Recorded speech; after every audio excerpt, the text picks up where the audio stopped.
कहानी का नाम आदित्य और उसकी माँ की कहानी। एक छोटे से गांव में रहने वाले आदित्य का दिल बड़ा ही अच्छा था। वह अपनी माँ के साथ बहुत प्यार से रहता था। उसकी माँ एक आदर्श महिला थी जो उसे सच्चाई, ईमानदारी और मेहनत करने की महत्वपूर्ण बातें सिखाती रही थीं। एक दिन आदित्य की माँ ने उससे कहा, बेटा, तुम्हें ज्ञान और शिक्षा का प्रशिक्षण लेना बहुत महत्वपूर्ण है। आदित्य ने मुस्कुराते हुए कहा, माँ, मैं भी बहुत बड़ा होकर एक सफल व्यक्ति बनना चाहता हूँ। उसकी माँ ने उससे कहा, बिल्कुल बेटा, तुम्हें सीखने और आगे बढ़ने के लिए कभी नहीं रुकना चाहिए।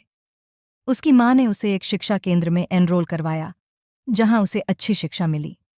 आदित्य ने मेहनत करके अपनी पढ़ाई में ध्यान दिया और जल्दी ही उच्च शिक्षा के क्षेत्र में प्रवेश हासिल किया।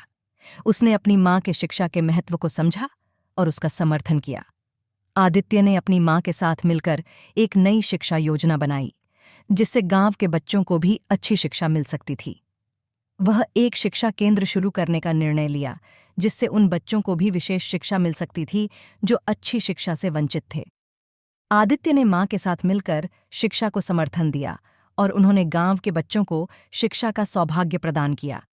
उनकी माँ ने उसे बताया कि सच्ची सफलता उसे मिली है क्योंकि उसने मेहनत की, नहीं तो कभी भी सफलता दूर नहीं रहती।